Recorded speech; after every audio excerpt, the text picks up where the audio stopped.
Broadcasting from a tiny little state in a tiny little town in the Midwest on a tiny little planet flying through space at 67,000 miles per hour, this is the Just Josh and You podcast. And today we've got a very special guest. We have Beth with us today in studio. She's brought her guitar. Maybe we can convince her to do a little singing for us later on. Beth, how are you? I am doing wonderful. Thank you. It's a joy to be here. It's so good to have you here. I really appreciate you coming in and being willing to talk with me. I'm just blown away that you wanted to talk to me. Why? I don't understand why you would say that. You're always a pleasure. Well, thank you. Thank you. So are you. So, what have you been up to? Just working, getting through winter, getting ready for spring, lining up gigs, planting my garden. Yeah. That's awesome. Yeah. Winter dreaming. Winter's a time for dreaming. Winter is a time for dreaming. It is. I don't like the winter time. Oh, really? Yeah, it's depressing to me.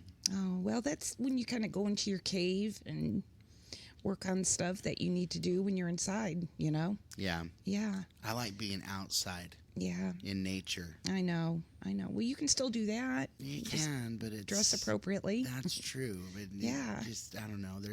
I like the way everything looks after a fresh snow. Mm-hmm. But that wears out pretty quickly. Yes, it does. I'm like, okay, I'm over it.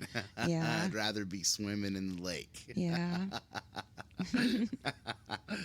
So, I like the transitionals. I like spring and autumn the best. Yeah. I've always grown up around the four seasons, so Mm-hmm. it's not like I'm not used to it, I guess. And it is a lot more warmer here Mm-hmm. than Utah. So I know. Sometimes I get the cabin fever too, but I just reminded myself yesterday I've got like maybe 5 weeks left of being in my cave, in my winter cave, before things get really busy, super busy. So, would you mind giving the audience just a brief synopsis of your background? Of my background, oh boy. Well, I'm from Pontiac, Michigan. I'm 60 years old, and I let's see. From a family point of view, I have 7 children, and I've lived in Kansas since I was about 16. I left home when I was 14.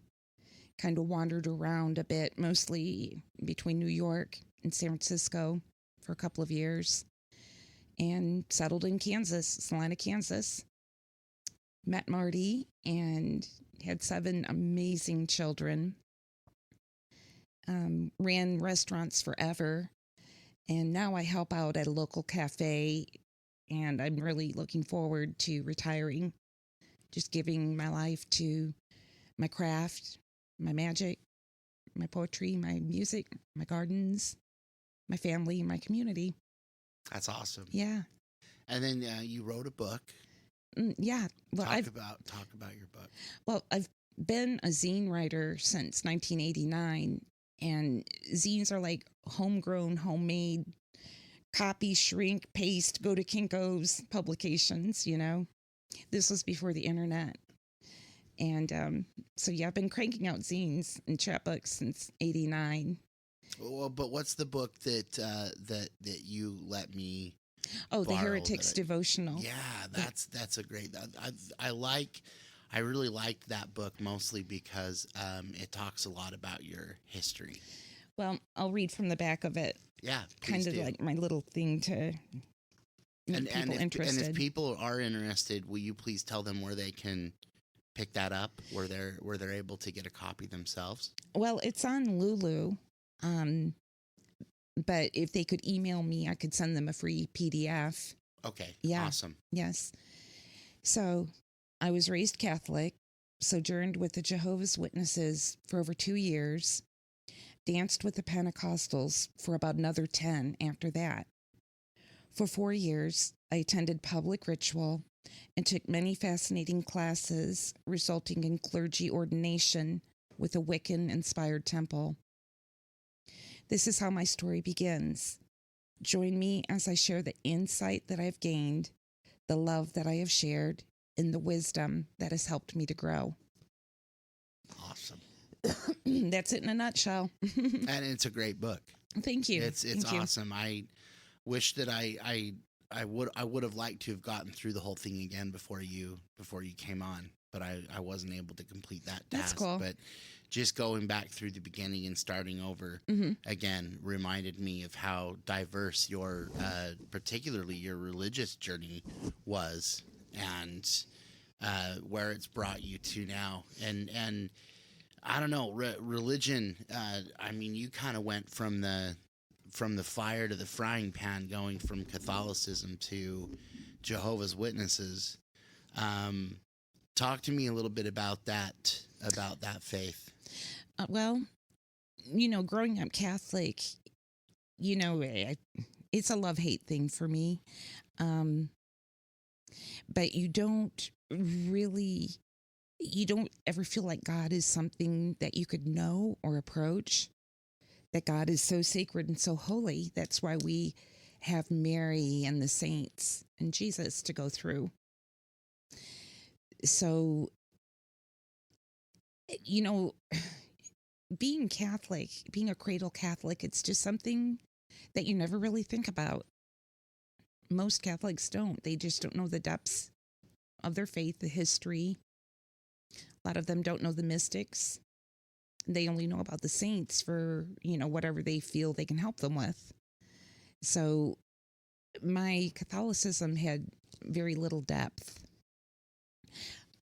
But I do want to add this little side note. Our priest had turned my mom onto Edgar Casey back when I was a small child. So I did grow up with this wonderful blend of New Age mysticism in my path, also in my formative thinking, what shaped my beliefs. But yeah, okay. My oldest daughter died, and Marty and I, we were very vulnerable. And one day when I was at work, there's a knock on the door. Knock, knock, knock. It's the Jehovah's Witnesses. And they took us two scared children, guilty feeling children. You lose a child, you just carry this incredible burden of guilt, right? And they just took us in, and they showed us in the Bible where God had a name, Jehovah. And that is, that's got to be one of the aha things that they talk about in their conversion process, because it's for real. It's like a light bulb goes off when someone actually sees that this unapproachable sacred mystery has a name. We could possibly know this God. So, yeah, it don't take long. It don't take long. They meet you where they are. They meet you where you are. And they surround you with all this information, and they're real friendly. Come to the meeting, just come check it out, And it becomes so all-encompassing that it becomes your life. You're going to all the meetings. They're your new friends. At a certain point in this conversion process, they establish the authority of their group. They say, well, we're the truth, right? If the truth is the truth, how can it be a lie? So all of these other religions, are they the truth? No. Well, then what are they? A lie. And who is the father of lies, right? Right. So that's one of the fear tactics that they put in. It's not, I mean, it's no different from any other faith in that aspect, right? I mean, I obviously haven't been in any other faith other than Mormonism, right? But it was the same thing with us. We're the only true church on the earth today, right? And I mean, it's such a hard thing to subscribe to when you look at it on an evolutionary scale, because it's like, even if there is an ultimate creator, a God, in their infinite wisdom would know, with the diversity and everyone having their own personalities, surely there wouldn't be just one faith that was the truest, that would be a one size fits all for everybody, right? But you're talking about doctrine, faith, beliefs, all the stuff that's up here. Right. I do believe there is one way that fits everyone, and it's through the heart. It's through opening your heart to the possibility that there's something out there and that it loves you. Opening your heart to love. And does it really matter what that thing is? We'll know someday. We just know in pieces now. We just take that little piece that we know and we hold it tight. But it's hard, because after you've been deceived in so many other ways, it's really hard to subscribe to anything and be able to call it the truth, at least in my experience, just because it's like, well, everything that I've been involved in was the truth. It's because you've been looking for it outside of yourself. The truth is within you. It is. Yeah. I like that. Yeah, it's like a little seed wanting to break up into the sunshine and grow, So, does the belief system you subscribe to now, does it have a name? Like, I am a Bethodist.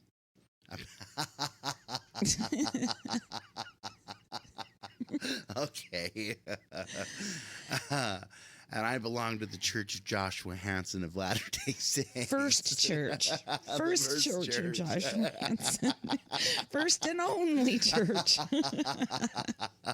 It's a growing religion. I don't know. What did Charlie used to say? I'm a spiritual tourist. No, it's like, how can I say this? I was raised Catholic, as you know. And there are beautiful parts of it that will always be with me. Sure. Because I see it not so much as in something that the church handed down, as it being a relationship, as in having a family way with the saints and the angels and Jesus. I keep the Sabbaths, the 8 holy days of the Wiccan calendar, if you will. They tie me to the earth. They help me celebrate the changing seasons. They keep me in my way. Now, I'm ignorant when it comes to the Wiccans. I was always under the impression that was a witchcraft, like it was witchcraft. Is that Okay. Is that accurate? Am I off? No, the two words do not mean the same thing. Okay.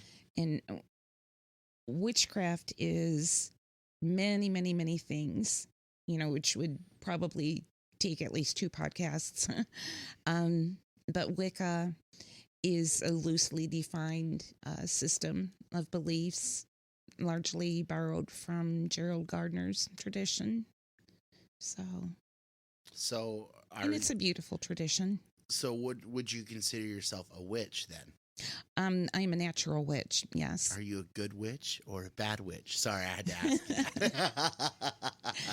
No. My audience would not, I would be remiss had I not thrown that joke in there. So I know. So you, the kind of witch that I am, witch comes from, I believe it's an early Germanic word, Wicce, meaning wise one. And these were the wise ones that knew the secrets of nature and the nuances of the plants. They were healers. They were community builders.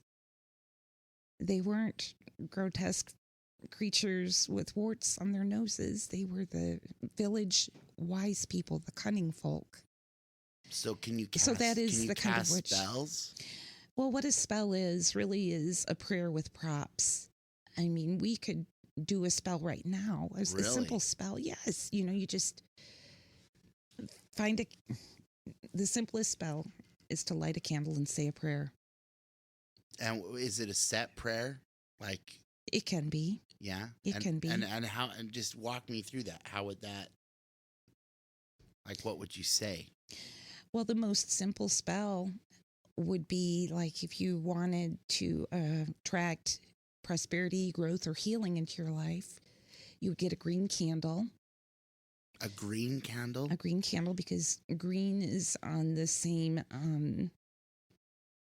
ray resonance with healing and growth, fertility, and prosperity.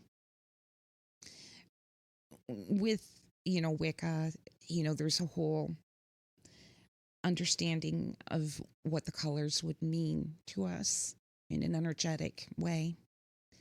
But yeah, green candle, and then you take it and you put your intention into it. It's a prayer. It's a prayer. And some would anoint with oil. What kind of oil? I just have a basic altar oil. But again, if you really wanted to do a spell proper, you would gather the right types of herbs and oils that work towards. That's what I'm saying. I want you to walk me through that process, because I'm so ignorant to all of this. Okay. So share You're with talking me. a bunch of podcasts now. Well, I know, but that's fine. If we have to have you back, then I mean, don't threaten me with a good time. Let me finish up with the candle spell. Okay, sorry. Go ahead. So, and you would anoint the candle with your intention, because that is what witches believe, that everything begins with intention. Everything. And that's how we manifest. And then you light the candle and say your prayer. So mote it be. And say the prayer for me. Like what? Give me an example of what that would be like. Oh, I mean, it could just be, Goddess, bless me. I need you. Heal me. Oh, so it's still based around God? Or goddess. Or goddess. Yes, okay. And how do you decipher God or goddess? Where does that inspiration come from? Well, that comes from just the fact that without the contribution of male and female principles, there is no life. Okay? Okay. So, monotheists have their single God. But how appealing is that? How true is that? How much sense does that make? A lone, sterile God that controls everything. Right. There's no balance of the female energy. And I believe that a lot of the religions reflect that imbalance as well. Oh, 1,000%. Yes.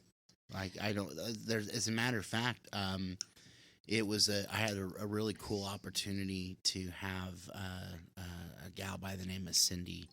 She's a ordained minister. Mm-hmm. And it was interesting for me to talk to her, because in my faith, they have something called the Relief Society, and that's pretty much the highest position you can hold As a woman. as a woman. Yeah, you can't be a bishop or a stake president, or it's an interesting concept how it's patriarchal. Yeah, because men hold what's called the priesthood. Mm-hmm. And then, they're the ones given the keys through God to exercise that priesthood. Yeah. God told him, huh? Yeah. God's it's a pretty good club. Yeah. Unless you're a woman. Yeah. So, is the Mormon Church progressive in any way? Are they LGBTQ friendly? Oh, hell no. No. If you're a practicing homosexual, then you're living in sin. Okay. Yeah. So, I mean, and that's kind of, there isn't a Bible a version of the Bible that I've seen that doesn't have something twisted around to that effect, that, isn't it funny though how they don't say anything about lesbians? in the Bible. They only say if you lay with another man. They don't say anything about the chicks getting together. Okay, you're getting all fundamentalist on me now.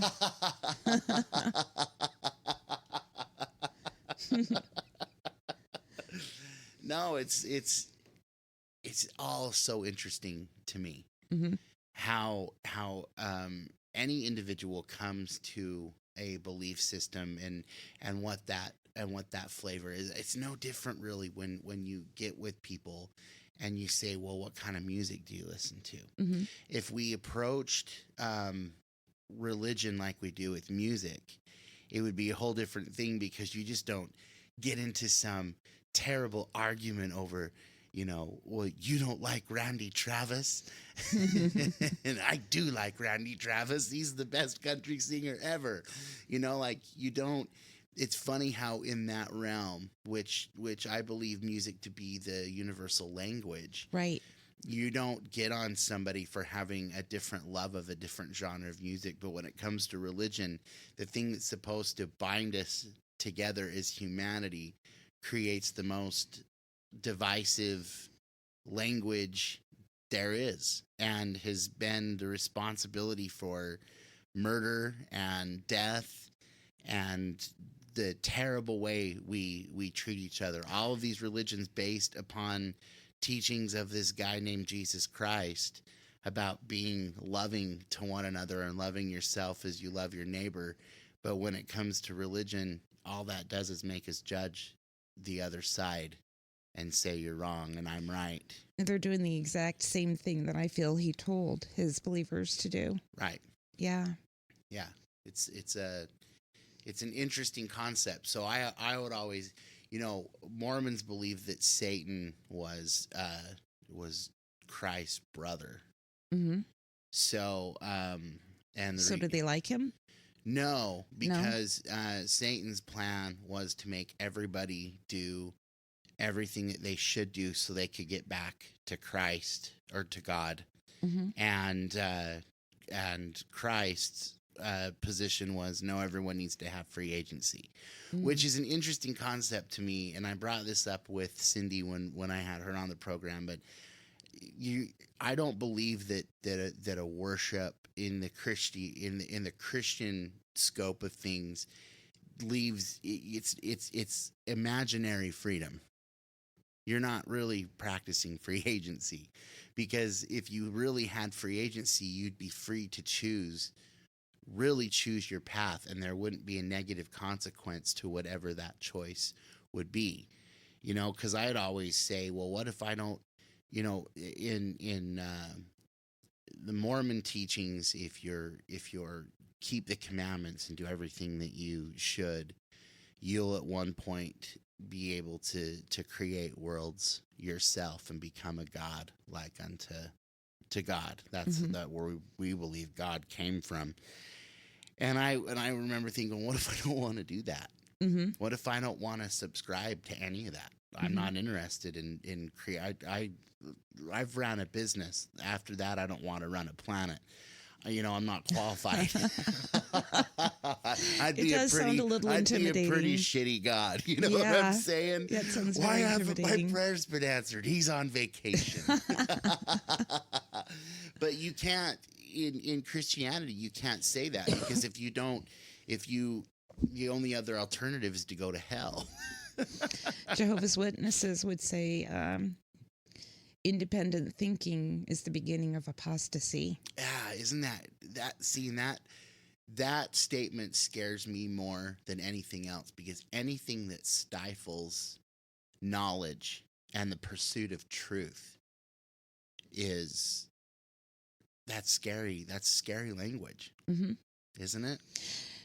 But they keep them in their groups through fear, the fear that we talked about. Yeah, because if you with Mormons, it was if you don't do what you're supposed to do, you'll never be able to be with your family in the eternities. Yeah.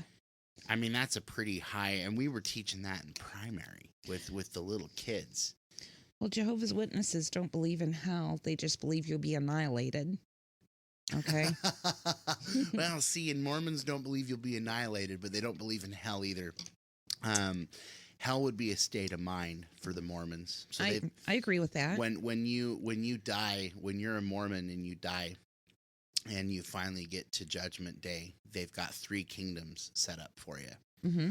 And the highest kingdom, which is called the Celestial Kingdom, is for the people that were just all stars, man. Mm-hmm. The best of the best, did everything that God wanted them to do. Did they have to be Mormon? Oh, absolutely. Okay. Yeah, have to be Mormon, have to be stilled in the temple. That's the only way you can have eternal life with your companion, is if you get married and sealed in the temple. Mm-hmm.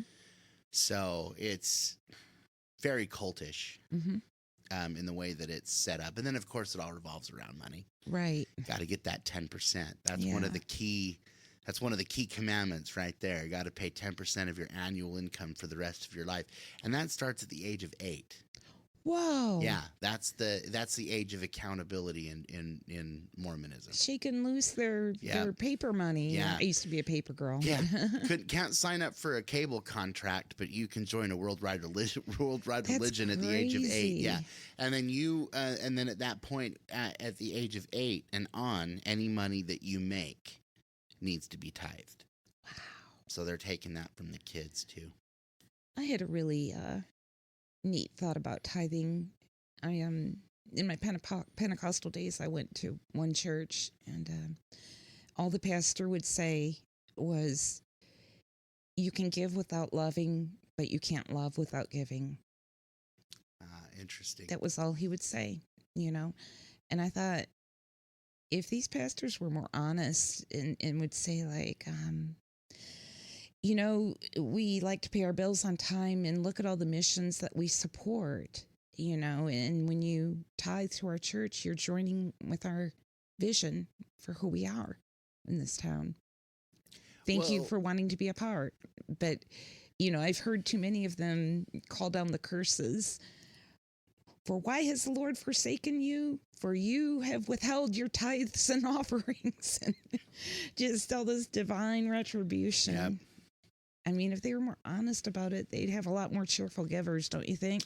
Well, and the funny thing is you talk about the miracles of the Bible, Jesus turning water into wine. Mm-hmm. I believe if there was a religion or faith out there that was completely from the divine, you wouldn't need to depend on the root of all evil to make that work.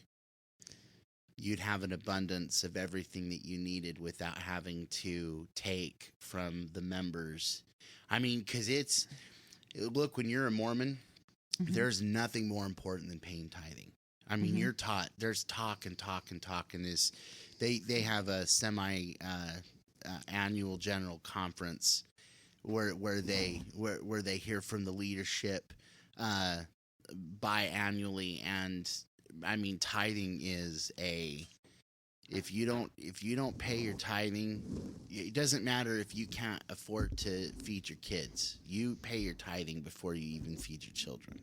That is insane. Yeah, and as a faithful member growing up, it just made sense. You know what I mean? Yeah. But it's a pay for me now. It's kind of it's another pay to play situation. May I have one of those? By the way, yes. Catch. Oh, nice. Good throw. Sorry. They don't want me throwing anything at the Super Bowl. Trust me.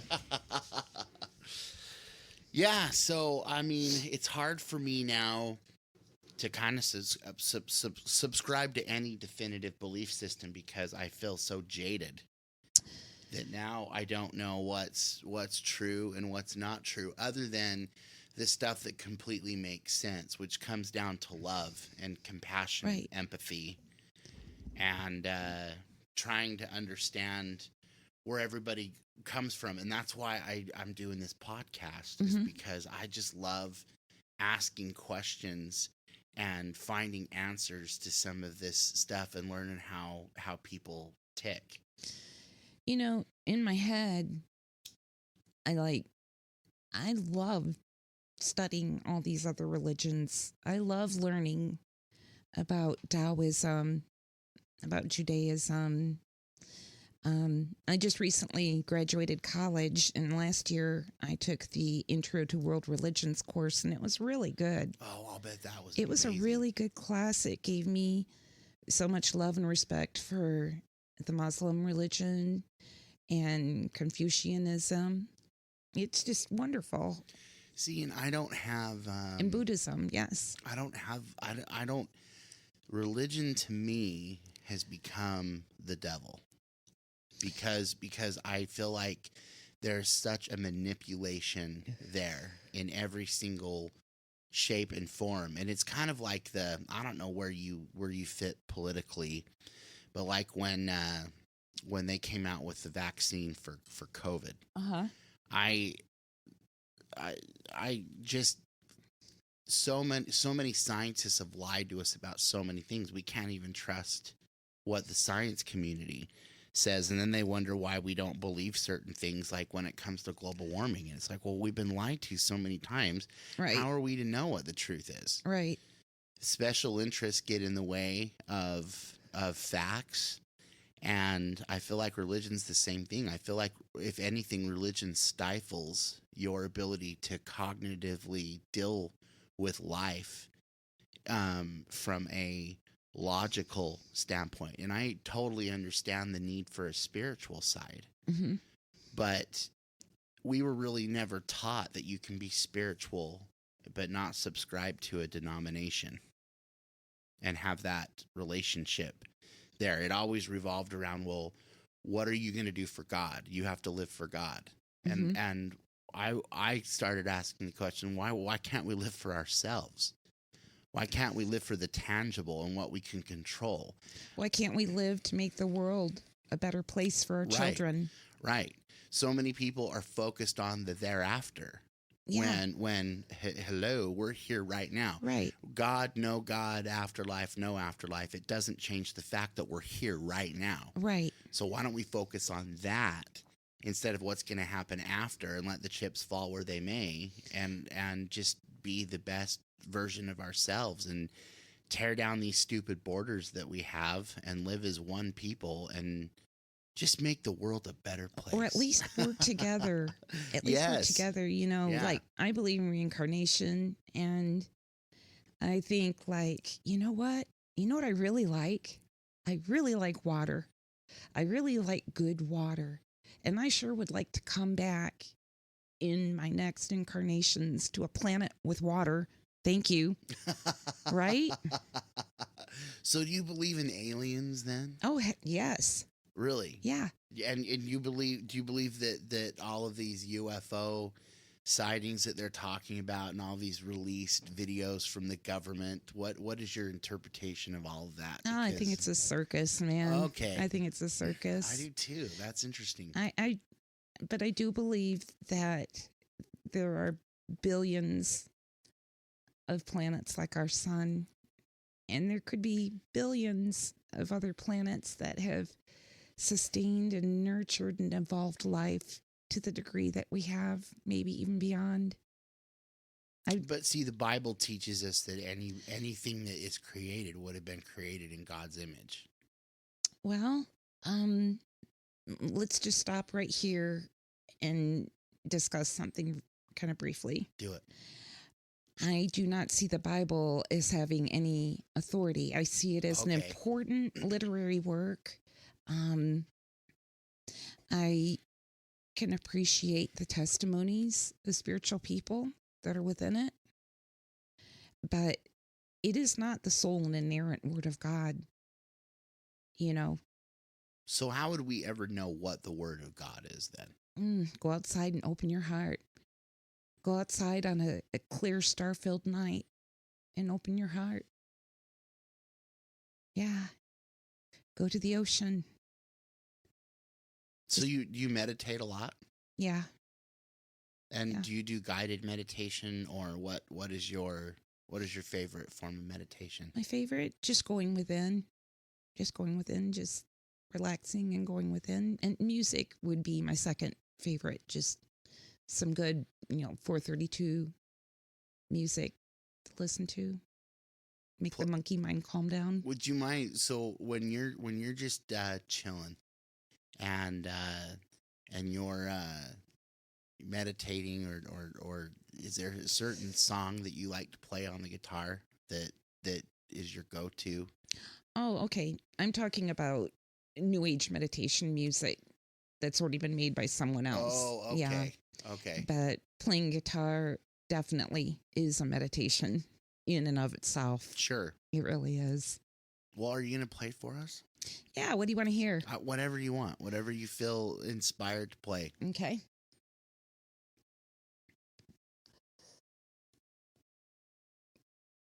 Just give me a second. No, you're totally fine. I just appreciate you willing to share your talent. We've never had a live performance on the show before, so this is really cool. Oh my goodness. Yeah. Okay. Get stuff adjusted over here again. No, get your.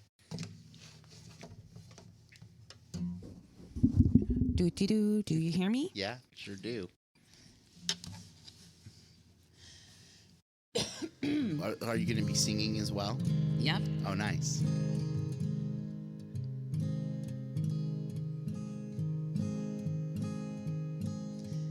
I will sing for the rivers, I will sing for the trees, I will sing for the land, I will sing for the seas, I will sing for the beauty of spring giving birth, I will sing for the healing of our mother earth.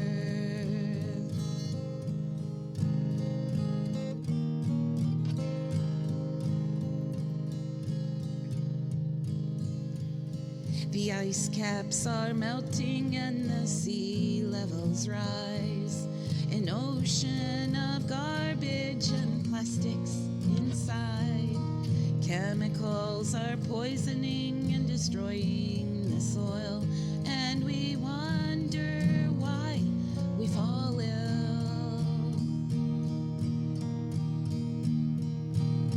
The airs are filled with toxins and smog.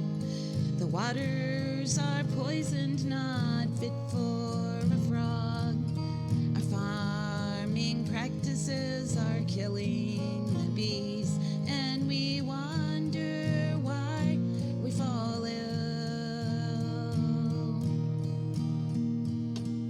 I will sing for the rivers, I will sing for the trees, I will sing for the land, I will sing for the seas, I will sing for the beauty of spring giving birth, I will sing for the healing of our mother earth.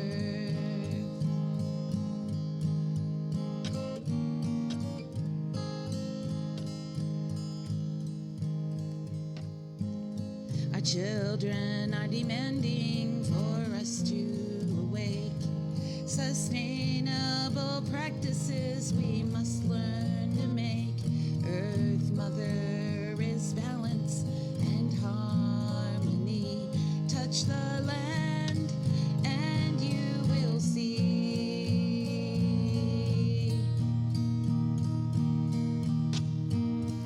Oh, I will sing for the rivers, I will sing for the trees, I will sing for the land, and I will sing for the seas, I will sing for the beauty of spring giving birth, I will sing for the healing of our mother earth.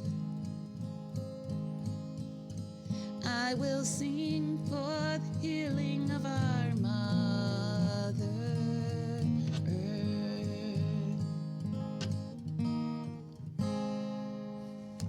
That is awesome. Thank you. It's called Earth Day Song. I like that. I wrote it on Earth Day. Did you? Yeah. That is awesome. That is awesome. How long have you been playing? Oh my gosh, off and on. it's kind of been my therapy for different periods of my life. Yeah. So I think I first picked up a guitar right before I turned 40.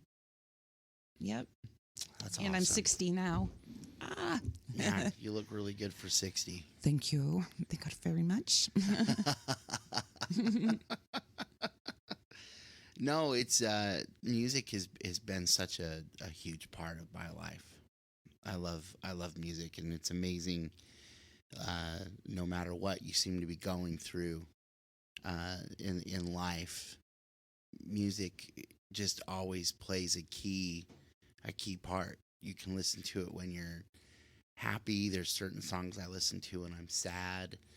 You know, it's just such a I don't know, especially like what when it has to do with like energy, right?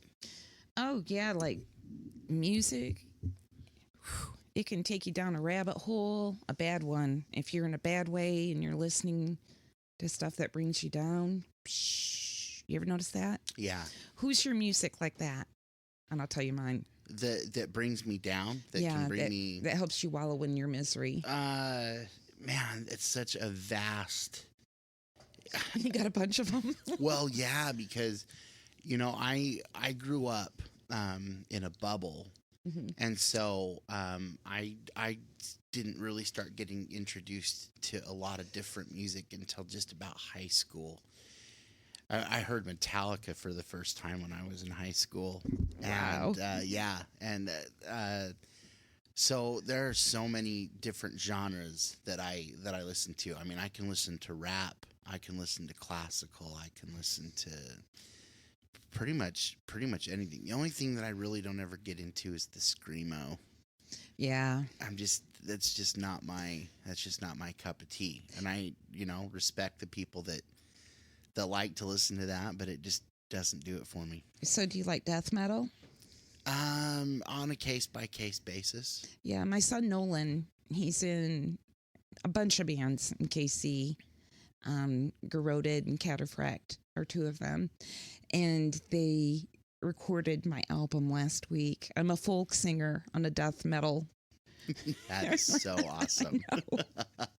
It's a first. So are you going to be releasing an album then? Yeah. Drew is going to be mixing it. He had to go to a family gathering in Wisconsin, but in a week or two. And then what platform will that be available on? Probably Bandcamp. Yeah, Bandcamp. And I'm unfamiliar with Bandcamp. How does that work? It's a digital site where you can buy digital music. A lot of independent artists use it. That's cool. Yeah, Bandcamp, CD Baby, and and hoping, turning it on to international pagan radio. I think that about 3 or 4 of my songs are about healing the earth. So that's awesome. Yeah. And is this your first album that you've done? No, I did one in 2009, but mostly covers. Yeah. Okay. Yeah, I just did it for fun. And this one that you're just coming out with is all of your own music? Yes. That's really cool. Yeah. There's 9 original songs, and one of the songs is a twofer. There's 2 songs on it, and it's called Bouquet. And a girlfriend of mine did the cover art. I wish I would have brought it with me. It's so beautiful. But yeah, looking forward to releasing it, and yeah. So what do you make of the world and what's going on right now? Do you get involved politically? Not anymore, dude. I ran for state house rep twice. Did you really? Yeah, I'm not doing that again. No. And what was your drive to do that? I was the cannabis candidate. Oh, nice. I would have voted for you. Yeah. Well, my daughter Sarah's an epileptic, and it's been shown that cannabis therapy really helps epileptics.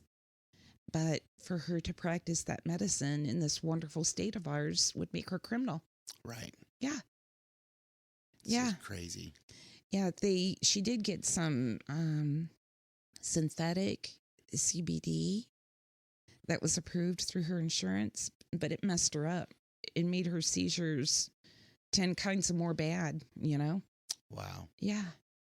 But No, it's crazy how a lot of that natural stuff. I got introduced to marijuana. I had really the devil's the lettuce. devil's lettuce. Well, especially from my background, that was such a huge no. You know what I mean? Felt like the biggest rebel. But I had plantar fasciitis. Yeah, I mean, I still have bad feet, but it got to the point where I could hardly walk. Oh, The pain man. was so bad, and marijuana really helped Yeah. with that. Really helps with inflammation in certain areas, and Excellent pain it management. really is. Yeah. It's a nice. I It's a know. nice plant. I know. But, our legislators don't want patients to be able to choose their own natural healing. And they don't want better schools, and they don't want better roads. They don't want the tax money that this could be a total boon to our state. Right. Yeah. No, they don't want none of that. So where do They you don't like money. So what's your outlook on the way things are going? If someone asked you what your prediction would be, where do you see things going in society? I am afraid to even speculate.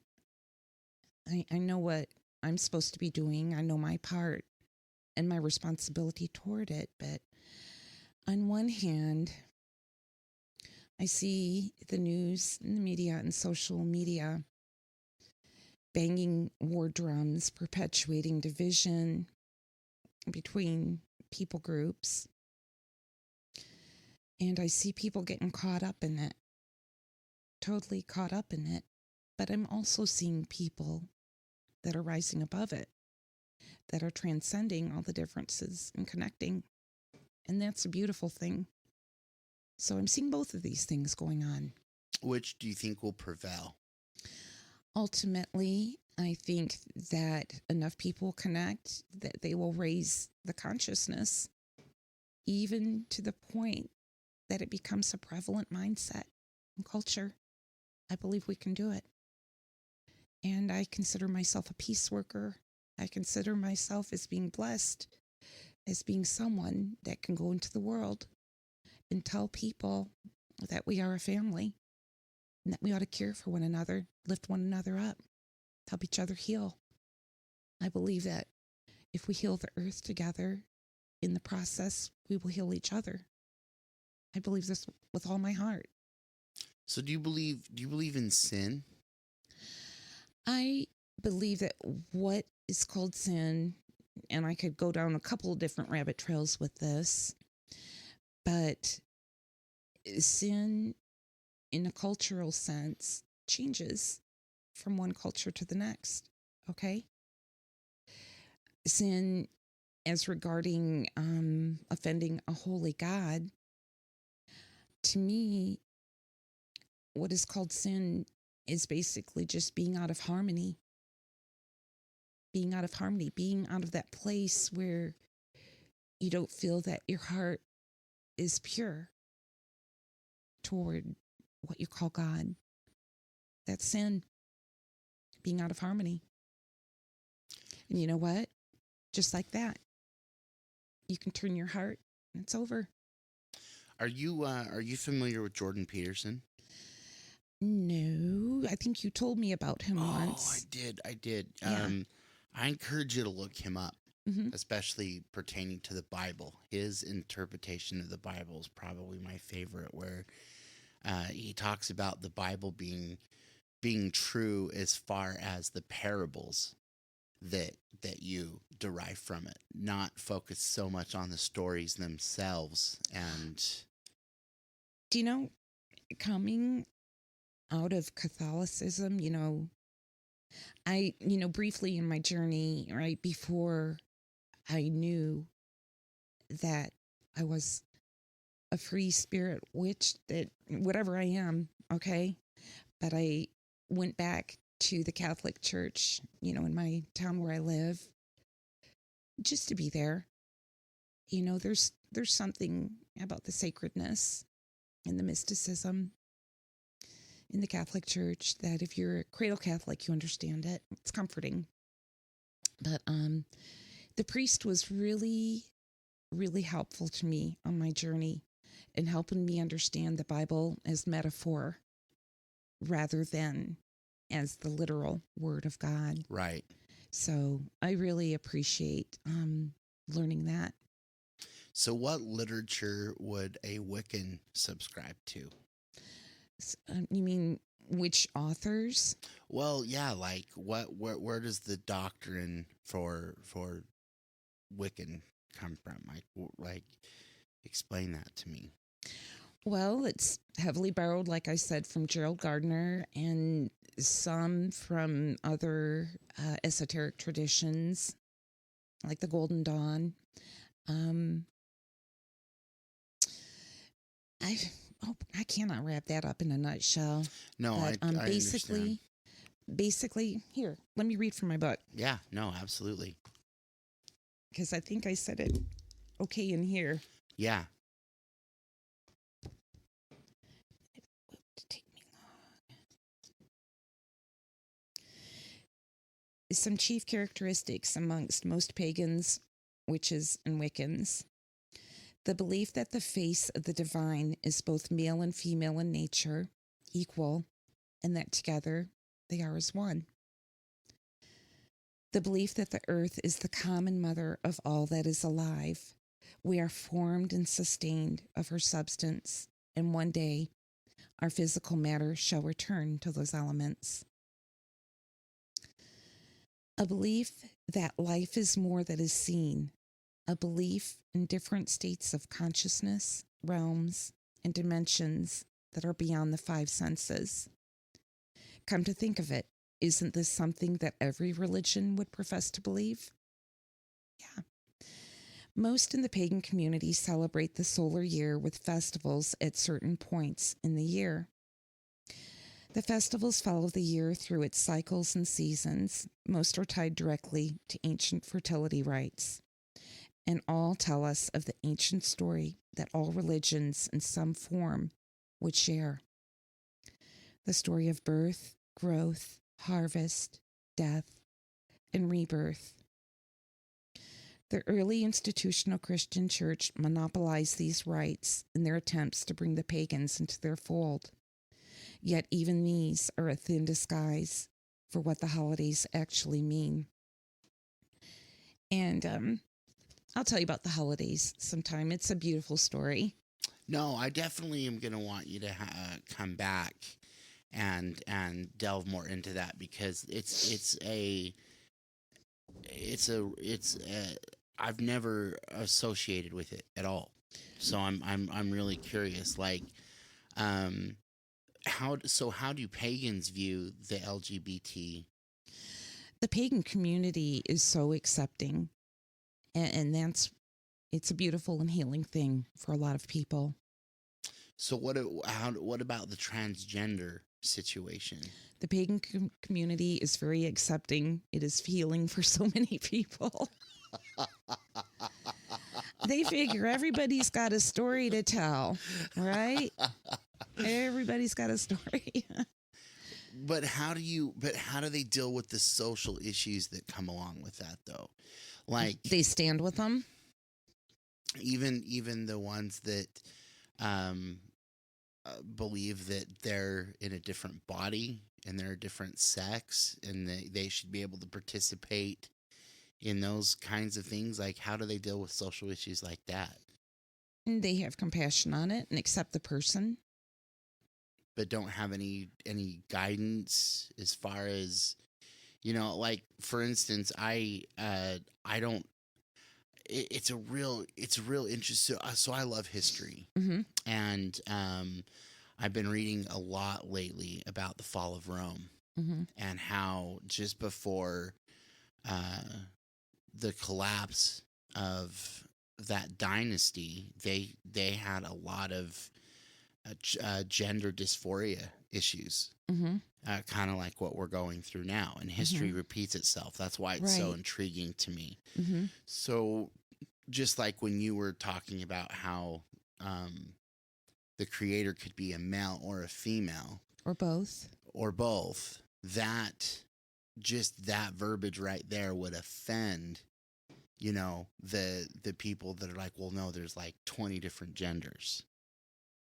You know what I'm saying? And it's like, I know but it's something that, Then I think that there are lots of gods and goddesses and pantheons. what's a pantheon? Pantheon collections of gods and goddesses. You know, Jesus, Mary, and Joseph. There's a pantheon. Yeah. So Families. is Jesus separate from God, or are they all one entity? Because like the Catholics believe in the Trinity. Oh, what? The comparative religion class? Yeah. Christianity is actually soft polytheism. Think about it. Okay. Think about it. Isn't that cool? That is an interesting That's a cool concept. thing, isn't it? Yeah. It's like, you're polytheists too. Yeah. Busted. Well, wait a minute. The one is Pentecostals. They wouldn't be. No, they wouldn't be. Yeah, they wouldn't be. For sure. So as far as pagans are concerned, Mhm. what is there? So there could be multiple gods, I guess, is what. Oh, I'm absolutely. saying. I mean, even in the Hindu faith, there's millions of gods and goddesses. Yeah. Now, a lot of Wiccans call upon a lot of the Celtic deities. And can you give me an example? Yes, let's see. We just had Imbolc, or Brigade's Day. And Brigade was a hearth goddess, a goddess that brought us poetry, healing, and blacksmithing. Okay. Wow. This is in Celtic lore. Okay. And we celebrated Imbolc because the holidays follow the year and her changes, her seasons, her cycles. And Imbolc means with milk. So what does that mean to us as a holiday? It means that our ancestors that lived in a climate that gave them winter. Winter was the dark time of death, scarcity, cold, and sickness. So they're getting through winter, and they notice that their sheep and their goats are starting to get bags, milk bags. It's the promise of spring. Okay. So that is the holiday that we just celebrated last week. And does Lucifer have a role in it, in any of that? No. Only as maybe, isn't Lucifer Diana's twin or one of the goddesses' twins? But no, there is no devil in. Okay, so what? How would you explain possession? How would it? Spirits?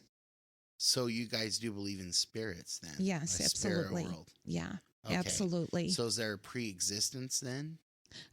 Do you mean reincarnation? Well, yeah, I guess, like, is there if there is no beginning and there is no end, There's a continuation.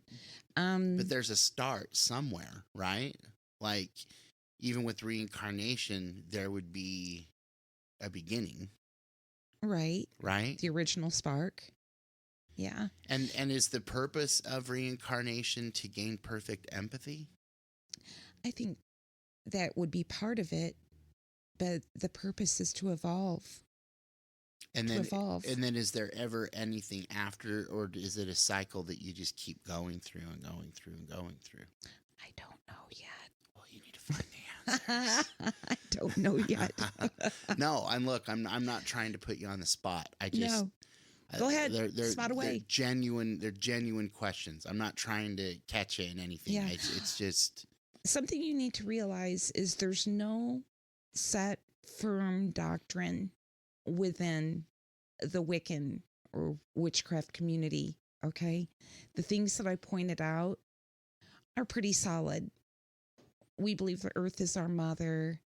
We believe in the completion of whatever the divine is as being represented in the god and the goddess. Okay? okay. That'd probably be about the only things that most witches would agree upon. They say if you ask 13 different witches what it means to be a witch, you're going to get 13 different answers. So If you like to spend most of your time on the beach, do you become a sandwich? That was so dumb. I'm Yeah. sorry, but I'm just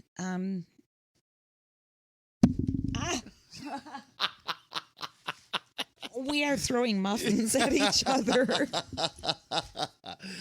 No, I'm a nature witch, Yeah. I love nature. I love being out in nature too. Me too. And when I say witch, I don't mean it as a trigger word, and I do not mean it as a religious word. I mean it in the sense like you've heard of like water witches? No. You've never heard of a water witch? No, I've heard of Witching for water? King Triton. You've never heard of a weather? This is a real thing. No. You've never heard of dowsing, water witching? No. These are people in communities that have the gift to be able to douse and witch for water. What's douse? Well, they hold some rods or some sticks and they can tell energetically where water is in the land. And they douse for all kinds of things. They douse for water, minerals, bodies. Yeah. What? But see, when I say witch for myself, that is what I mean, that I am plugged in to the knowledge of nature. Okay, I'm going to look this up. And to me, it does not have much to do with any set of beliefs, which is why I love the pagan community, because nobody puts you down for being different. Okay, so 9 times out of 10, they want to pull up a chair and talk about it, Have you ever read the definition of a witch? Go for it. So it says a person thought to have magic powers, especially evil ones. What? Popularly depicted as a woman wearing a black cloak and pointed hat and flying on a broomstick. Ooh. So that's what I mean. When you call yourself a witch, everyone has been brought up with the perception that that's a bad word. If you're a witch, I mean, no one's like, oh, look at my girlfriend, she's a witch. No one ever takes that in a positive context. I don't know. I live in a very small town, and I've randomly asked a couple people, what does being a witch mean to you? And these aren't witches that I asked, okay? And they both generally said someone that understands nature and wants to heal people. See, and I'd like, where's that definition coming from? The truth. Okay. My definition, or what I just shared, that is basically what a witch is. Can a man be a witch? Oh, heavens, yes. And how do you become a witch? You remember? You what? You remember? You remember? You remember? Okay, explain that to me. What do you mean you remember? You remember what? You remember the wisdom that's within you. And you begin to grow. And the act of doing that makes you a witch. Not necessarily, but to be a witch, we're back again to the 13 different answers. Some would say, so I can just call myself a witch then. You can call yourself a witch. Well, hell yeah. I'm going to change the name of the podcast. Okay, I want to hear your cackle. Give us a cackle. I don't know if I can do a cackle.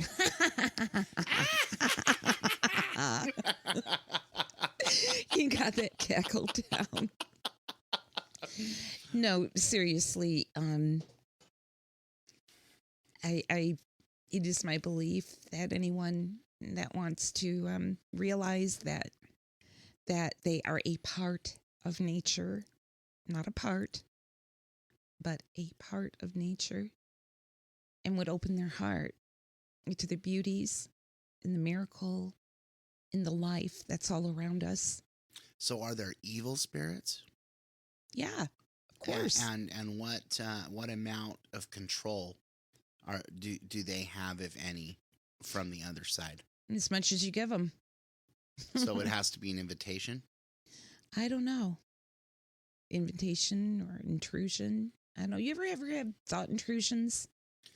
I don't believe that there are thought intrusions because they're my thoughts. Mm-hmm. And thoughts are there to die so we don't. I think when I was young, I was taught not to think bad thoughts. And I think that that's the wrong direction to take it. You should be able to thought process through anything. Mm-hmm. Because we're going to all naturally have weird thoughts. And I think to be able to recognize, philosophize, think through it, and then come to a conclusion is far healthier than, oh, I'm just not going to think anything bad, because that's impossible. Mm-hmm.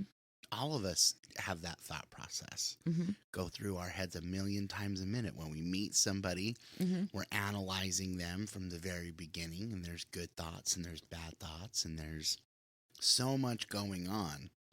So, I don't know, I guess that was kind of a long answer to your question, but I don't know. Did you like the muffin? I loved it, obviously. I scarfed that sucker Well, scarf down. another one. No, I gotta be careful. I've gotta everything in temperance and self-control. Okay. Cackle. Cackle. Yeah. I'm gonna go get myself a green candle. What other colored candles do you use? Let's see. I like pink. Pink promotes peace and tranquility and harmony. What if I want to get someone to fall in love with me? What kind of a spell can I do on that one? Buy a dozen roses. Okay. Send them to your beloved. This doesn't sound like witchcraft at all. You don't want to do that. No. You know, you want love to come to you freely. But doesn't God command us to love him? Yep. How can you command somebody to love you? Tell them you're grounded if you don't. You put a huge price over their head. Well, I mean, I always thought that was an interesting concept from a deity, that you would have to be commanded to love somebody, because love is not a commandment. You can't just decide to love something. right. So I always thought that to be very interesting. If you want to be loved, be lovable. Right. Yeah. Right. Not terrifying. No, and see, that's why when I hear the word God and Jesus, I only associate that with what I've been Terror. exposed to. Yeah. And that is, God, from my perspective in the Bible, was a tyrant. You know, I mean, it talks about it in the very beginning. All of these people that were sent down for quote unquote free agency. And then when they practice that free agency unbeliking to the dictator, he kills everybody. Right. Well, that just sounds wonderful, doesn't it?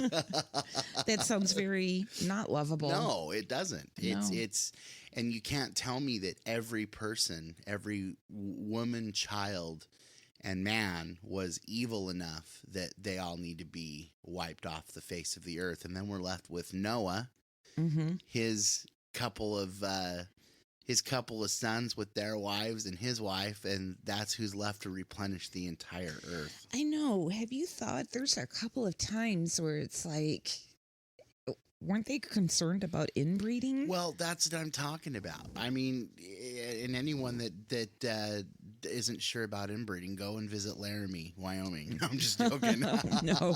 Yeah, that's a joke, kind of. Okay.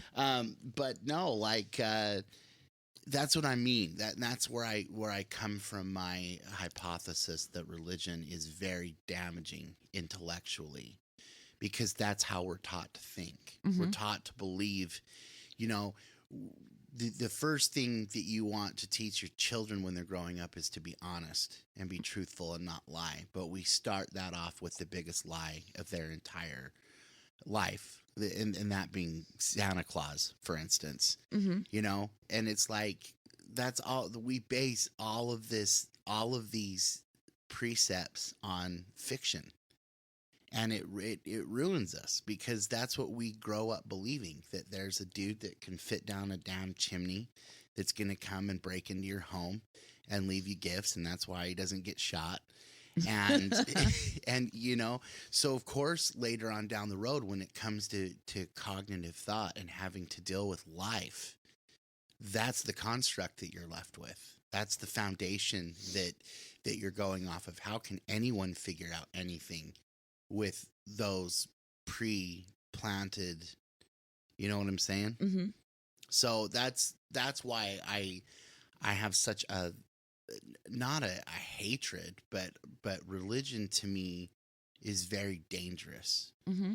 because it's that way of thinking that has kept us from being able to go and think outside the box and realize that it's just us here and we need to rely on each other. I've told you that I sense that there's a shift of consciousness that we are experiencing right now, and that's part of it. That's part of it. And how beautiful it is when people can hold on to their traditions but rise above them at the same time. Right. And look at other people's traditions and say, you know what? That's pretty cool. And that's such a hard thing to do, because Yeah. you're indoctrinated. Right. And you grow up. I mean, I loved my parents. I mean, I Mhm. still love my parents, but Did they talk to you? They did. They were really good parents. Very loving, very caring, but they were indoctrinated themselves. Mm-hmm. So they just passed down the same indoctrination. Luckily, because of how accepting they are, it was never I never had to worry about my relationship with them being ruined over me not having or sharing the same belief system, which is done in so many faiths. Oh, yeah. Jehovah's Witnesses Practice big turning. with that, right? I mean, if you leave the church, you're not allowed to associate with those people anymore, correct? Oh, I worked at DeFazio's when I left the Jehovah's Witnesses. It was a wonderful, authentic Italian restaurant in Wichita. And the Jehovah's Witnesses would come in and shun me. When I walk past them, they turn their heads real quick and make it very obvious. And it got me so rattled that I wanted to go home. And my boss told me, she said, get busy, keep working. The night will fly. You'll have a lot of money. And if they give you any trouble, I will make them leave, because I value you more as an employee than them as customers. Yeah. Wow.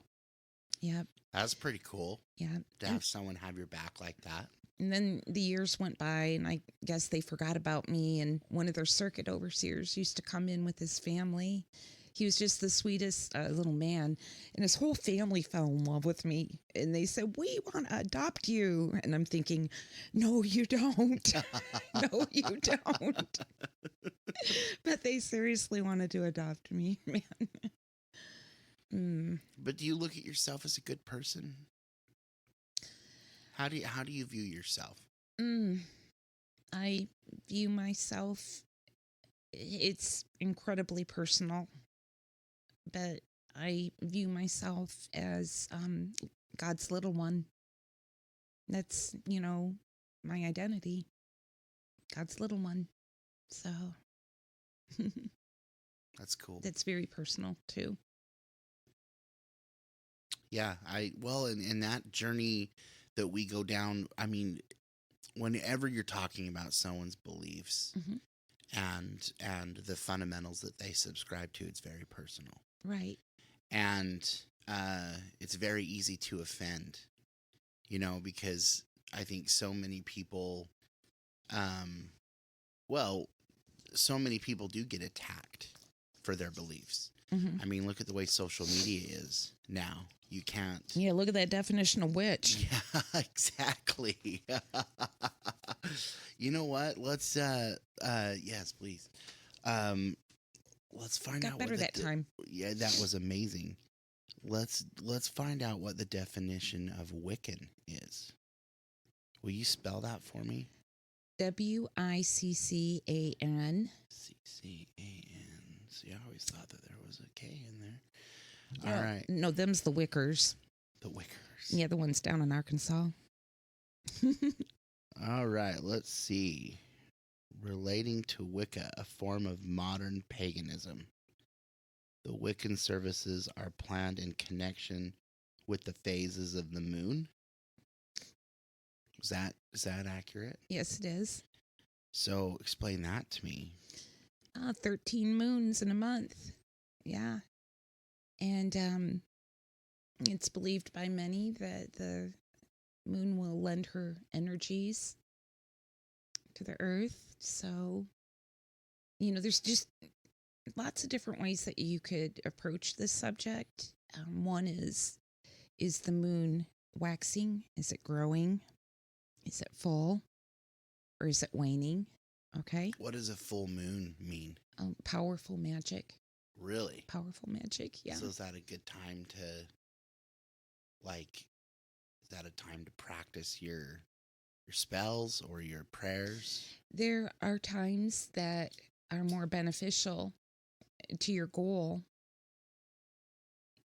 And it's not just the moon, but it's what the other planets are doing too.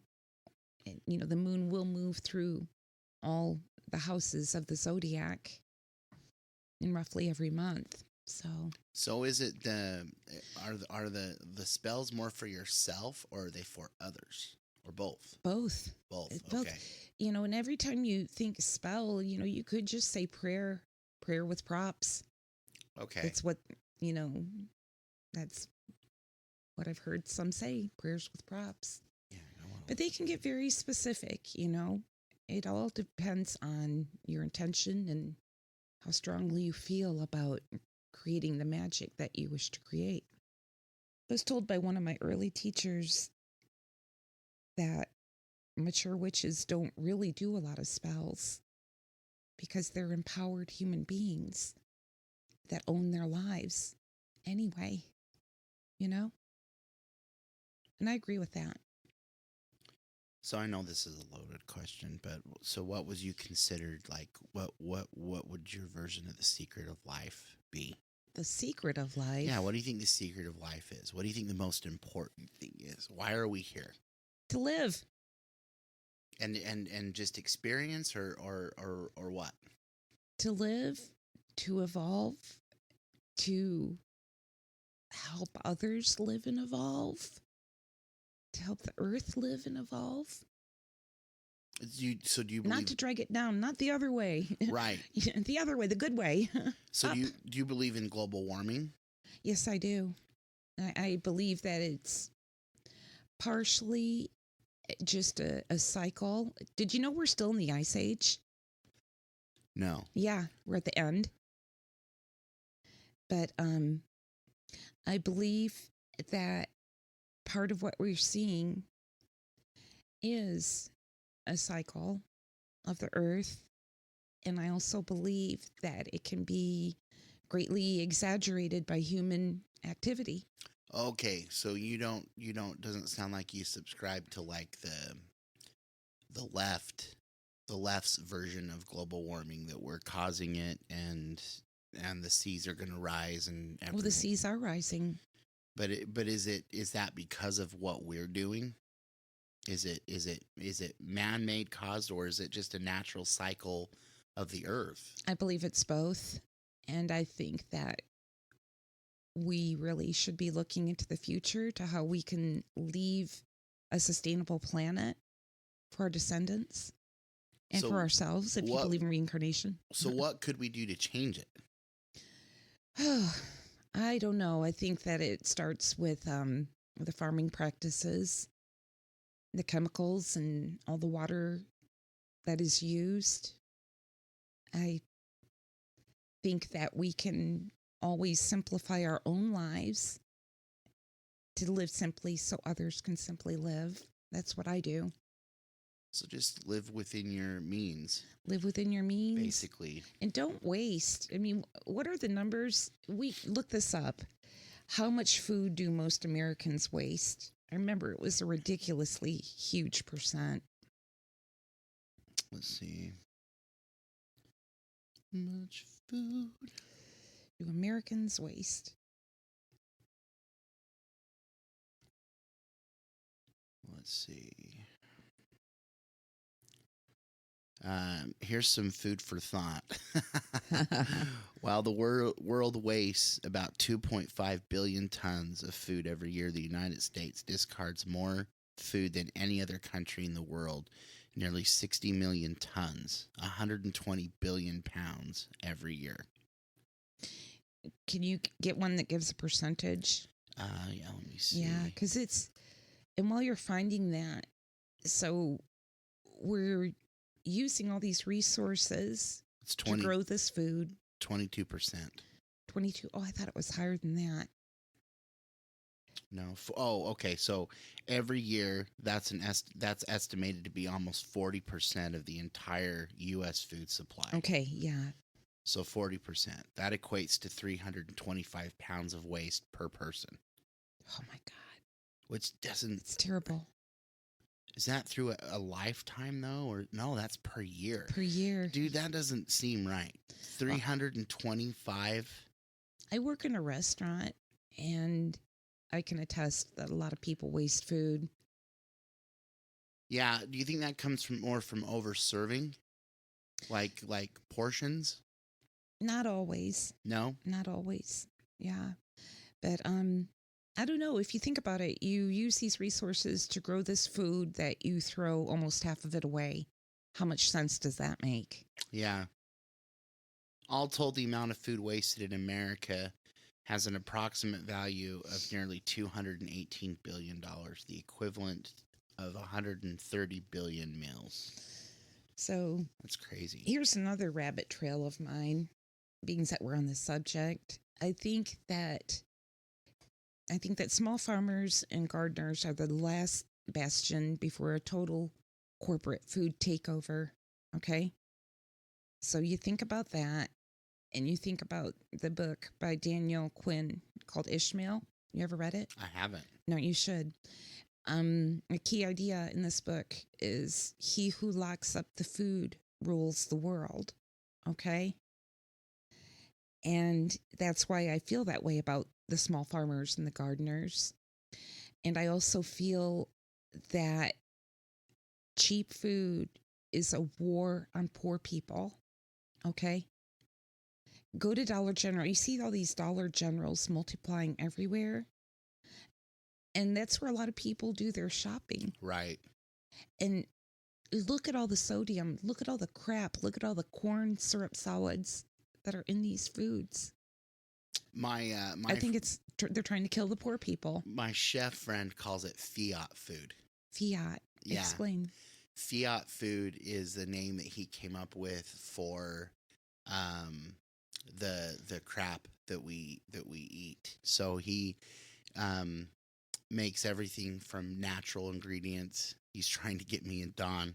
Don obviously does a way better job than I do, but his belief is that you can, so much healing and so much positivity starts with what we put into our bodies. Oh yeah. And is very knowledgeable that. We're actually going to have him on the program here, hopefully sooner rather than later. And I think that that's going to be, maybe we'll have you come back when he comes. It would be interesting to hear you guys collaborate and go back and forth on that. I think you'd find a lot of commonality. Oh, awesome. Yeah. Awesome. Yeah, I believe in eating simply and eating it all, Yeah. Explain to the audience. You were gracious and brought brunch, and explain what you did. Well, to honor our mutual friend, the beloved Charlie Parton, I made Charlie's Cajun grits. So you take your grits and you cook them with butter and garlic and turmeric, a little bit of Lawry's, what else was Cajun seasoning, and cheese if you're going to eat them right then and there. Oh, and bacon, lots of bacon. Man, it was so good. Yeah. I've never had it before. Yeah, and you put really a couple over medium eggs on top. You're in heaven. And I think we should share with the audience that you were Charlie's girlfriend. I was his lover friend. Yeah. Yeah, I was his lover friend. Yeah. Yes. Such a great man. Meant a lot to me. I know. And it was just a good person to be around. I love the energy that came off of him. Yeah, he he left a huge void in my life. I have never laughed with another human being as much as I laughed with him. You know that? He was just magical. No, it was fun watching you two together. We had a ball. It was really fun. It really doesn't matter what age you are. Isn't that interesting? I've noticed, like, I have a lot of friends that are significantly older than me, and I don't look at I don't ever recognize the age gap. Here's another kind of intimate thing that we practiced something called Tantra together. And we would just gaze into each other's eyes. And we would go into this portal where I swear to God, we both became 20 again. Wow. I'm not kidding. I am not kidding. It was beautiful. I've never experienced anything like that with another human. Is that something he introduced you to? Yes. Yes. He brought so much into my life, and I'm so grateful. But that's the most important thing then, right? I mean, I feel like if you were to ask me what I feel like the secret of life is, I think that a big, huge part of that is the relationships that we have with one another. Yes, indeed. And because we're part of and each other. authentic. You know, I feel like there's so many people that are fake. I believe that we're family, and I believe that we're meant to live as family, to care for one another. Right? Yeah. Yeah. To not be merely surface dwellers. Oh, I like that. Yeah. Yeah, because so many people are. They just, right. They have a mask.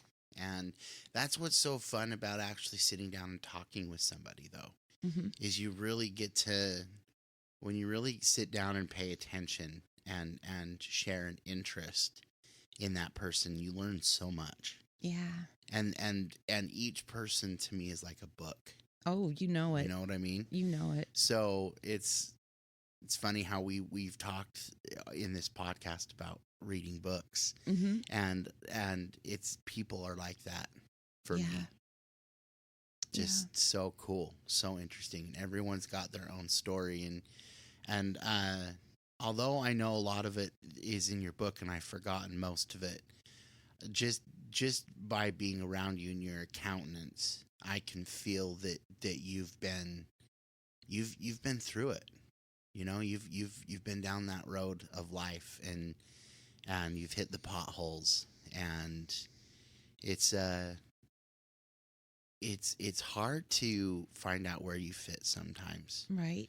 And what your place is, and what your meaning is, and what you're meant to do, or what you're meant to be. And it's I don't know that maybe some of us don't even figure that out through the entire journey. Right. Or some think it's the accumulation of nice things. Right. Right. Yeah. Well, there's so many diversions right. on what that looks like. Yeah. I used to be caught up in all of that, and have really changed to only want what I really need. And not have an abundance. That's quite a shift of anything. It's still shifting. But it all really started when me and my family moved into a fifth wheel, and how we had to there just wasn't enough space to store everything that we wanted. So we really had to really pick and choose what we were going to fill that space with, and it needed to be things that we only needed and would use often. Otherwise, it was just wasted space. Yeah. But it taught me that I could get by on so much less than I thought that I needed to survive. And it was an interesting concept. And now I'm more interested in that part of life than what I can obtain. I'm on my deathbed. I can't imagine myself worried, thinking, "Oh, I wish I would have made more money," or "I wish I would have bought more things." Right. It's not going to be that way. I think that the thing that I will value and want the most is more time. Yeah. with the people that I got to really get to know and spend time with. Yeah. So, That's awesome. So do you think you found your way? no. No? No, my journey is not just beginning, but I've got I have a lot to yet to discover, Yeah. and I'm excited for that. I am So too. it's not an easy road. It's not an easy path, and especially from my perspective, where I've kind of had to rebuild my value system from the ground up. Oh, yeah, I know. I didn't want to be handed something. I wanted to build something for myself that was modeled after what I needed in my life. Mm-hmm. Because for so long, being in a religion, I lived for somebody else. It was Right. I was always worried about if I was making God happy, Mm-hmm. and never really thought of myself. Yeah. And I don't think there's anything wrong with looking inward, because once you figure that out, then you can really love the way you're supposed to love. Right. But you can't really open your heart to somebody else if you haven't figured out who you are yourself. What you have to offer. Right. Right. And what you believe in, and what your value system is. I think it's imperative to know that before you can enter into a meaningful relationship with somebody else. And I don't know, it's all complicated. It is. So, but I think that's what one of the magical things about life is, figuring that out. Living the questions. Yeah. Yeah. And being open-minded enough to accept whatever truth that may be. Open-mindedness is a value to cherish, because we're witnessing so much in society, choosing absolute camps, right, left, red, blue, Christian, non-Christian, Right. and just digging their heels in, Very, and very not being open-minded. No, and you can't. I don't feel like you can accomplish that being tribal. Right. And we're so tribal. Right. And then we create our own virtual borders. Right. Because the way that it was with me was, I had the truth and no one else did. Mm-hmm. And they needed to be saved. Mm-hmm. And that was such I didn't like looking upon the world through those glasses. No. I remember Marty was just studying with the witnesses, but I was baptized. I was a Jehovah's Witness. But once one came to the door, this was after I got out. One came to the door, and Marty's just hitting her with all these questions about other false prophecies. And she wouldn't answer him. And she took off running down the street, and Marty's yelling after her, "You haven't told me the truth yet." So what happened with you and Marty? We were divorced in 2007. Yeah, it was a friendly divorce. That's not very common. Yeah, did you know Marty died last October? I did not. Yeah. No. It was the saddest thing it was just incredibly sad seeing him suffer. And he suffered. How did he pass? Cirrhosis. Oh my goodness. Yeah. The deterioration and going through it with the kids.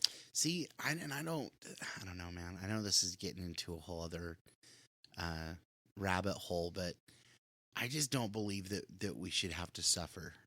Like, if I was diagnosed with a debilitating disease that I knew was going to be extremely deteriorating and was inevitably going to end up with me suffering, lying there in a bed, I wouldn't want to go that way. I would want to be clairvoyant, be able to say my goodbyes to everybody, and then check out. I do very much agree with death with dignity, but on the very personal level that we were at with Marty, I was with Marty the day before he crossed, and he told me he wanted to live. See, he was in denial about how bad off he was. Right.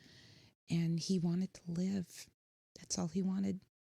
So, See, and that's another example, in my opinion, how hope and faith can really cloud reality. yeah, Because it is obviously important to be positive, but it's right. also important to be able to accept and see a situation for what it really is.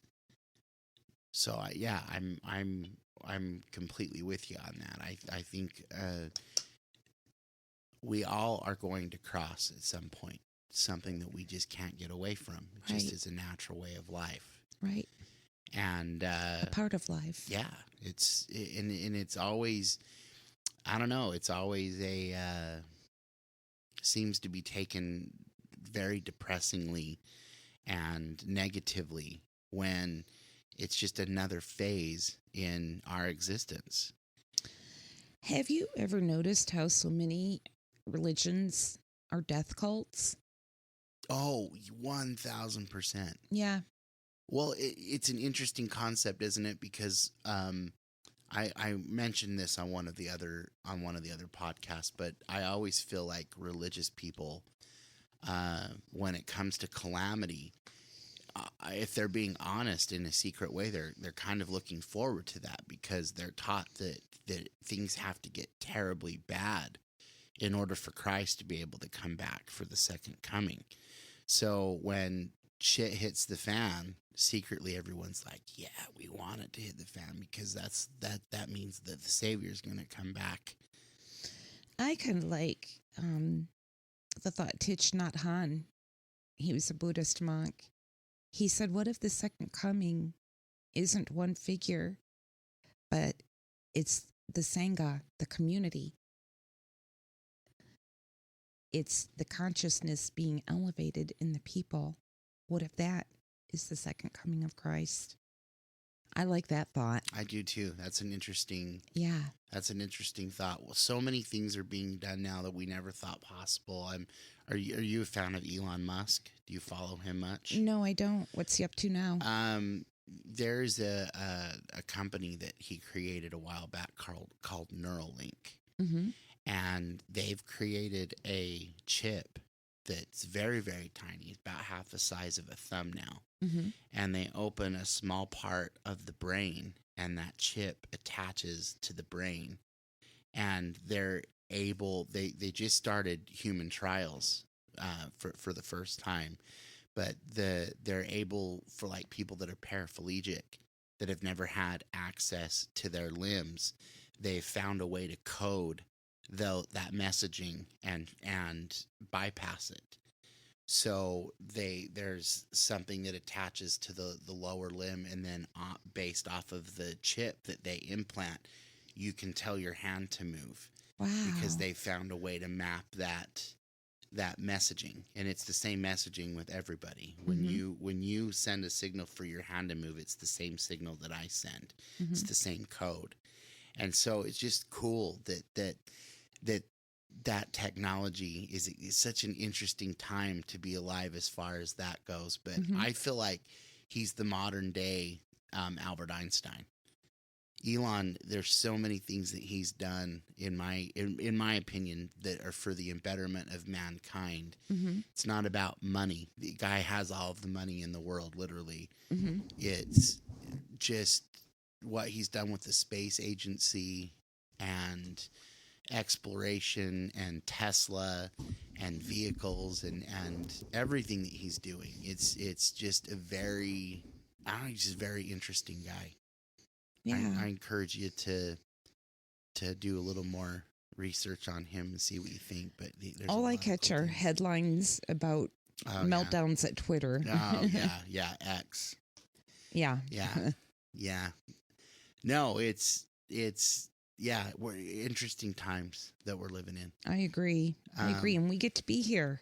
I know, and experience it, and right? We get to experience it and play our part. And that's the beauty of it. In my newfound meaning in life is I can't control what happens or what doesn't happen, but I can control how I conduct myself as a human being and how I treat the people around me. Right. And rather they have crazy beliefs or not, it's still part of the system. Mm-hmm. It's still part of that community. And I feel like more often than not now, there are so many things that are put in place to divide us Right. and keep us from that unity. Right. And so now one of my axis of evils is anything that prevents that natural connection and embodies that positive relationship with somebody, in my opinion, is bad news. You sound like a peace worker too. I don't know what that means. I'm a witch, remember? Yes. I just became one today. Now look up WICCE. Equivalent to Wicca. It's not giving me. Now put in WITTA. That might give you the definition that I think I'm looking for. WITTA. Yeah, put in Witta meaning. In English, baby names, the meaning of the name Witta is wise. Yep. Is that correct? And that's where our word witch comes from. Interesting. Yep. Okay. And what's the most efficient way to go about gaining wisdom? By being receptive, by listening, and by employing critical thinking skills. Did you ever hear Charlie talk about his definition of discernment? No. He didn't like the word discernment. So when I first met Charlie, he said, "Do you know the difference between an alcoholic and a drunk?" Do you? No. Guilt. Oh, interesting. Guilt. Guilt.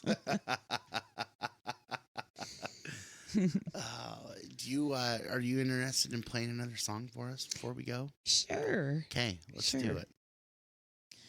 All right. So here's a song that I had to go through. Okay. Okay. I had to learn it, and I started singing it to you earlier.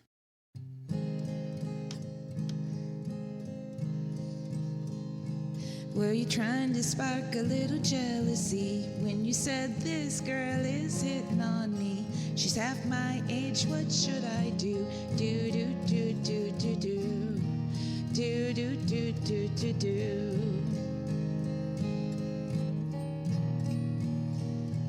Now I'm drowning in a sea of big red flags. You're the life of the party, that's the way it is. All your old lovers want you, that must feel good. Do, do, do, do, do, do.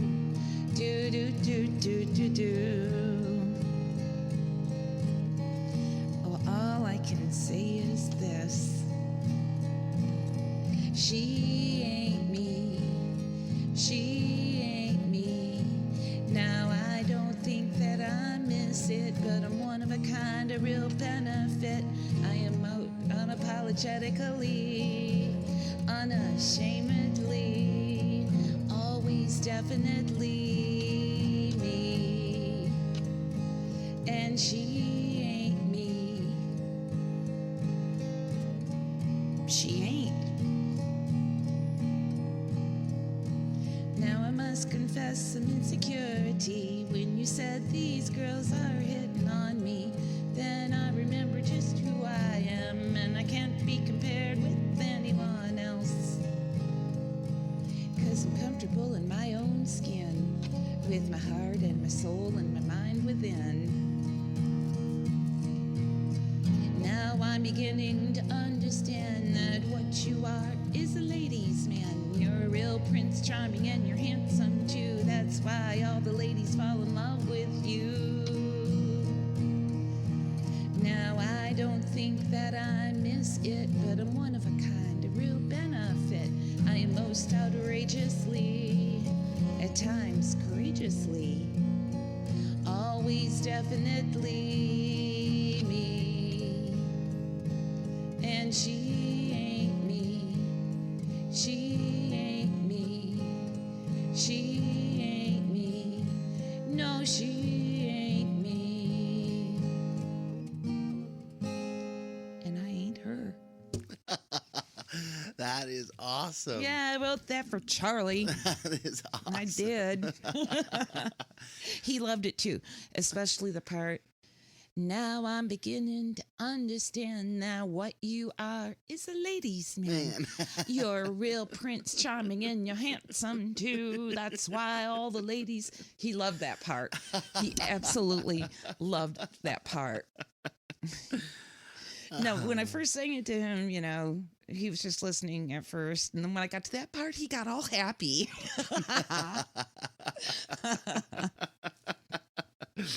Oh my goodness. Yeah. Well, Beth, thank you so much for taking the time to come out and spend time with me and have this conversation. You promise you'll come back? Yes. Thank you for having me. It was a lot of fun. Next time we have you, we'll have to do a joint session. I love joint session with high representatives? Absolutely. Okay. You can hang out with my buds. Yeah.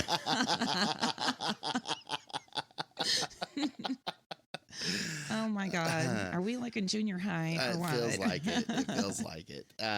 For everyone listening, thank you so much. I sure appreciate it. I really do appreciate all of the fans and the people that are writing in. Did you have something you wanted to say? You never said my last name. Oh, well, go ahead. Beth Sage. And it's Sage. Yeah, and right? it's my God-given. That's how I have it spelled in my phone, and I never know if I never knew if I spelled it correctly. Yes. So, and then tell them one more time. Tell the audience how they can get a hold of your music, how they can get your book. Well, just look for me on Facebook, Beth Sage. There's a picture of me holding a guitar, and if you would like a free copy of my book, A Heretic's Devotional, hit me up. And my music. Hit me up and ask me if I have anything ready. But in the meanwhile, I make a lot of posts, a lot of public posts with my friend Cinda. She's this 80-year-old crone, and we have a little kind of slapstick musical group called Easily Amused. So we're always posting stuff. We're going to be doing a benefit concert, an online benefit concert next week. Oh, that's awesome. On Facebook, yeah. That's awesome. And what's the Facebook page? Just my Beth Sage, my personal page. Beth Sage, okay. Yeah. And do you want to give your email out? No, just the Facebook okay. info is enough. Perfect. Yeah. Perfect. Yeah. All right. Facebook is just the way to go. No, everyone listening, if you want an interesting read, it's a great book, and Beth's music is also amazing as well. So make sure you check it out. Well, thank you. Yeah. We'll definitely have to have you come back. That'll be a lot of fun. Yes. All right, everyone, we're going to sign off. This is the Just Josh and You podcast saying peace be unto you.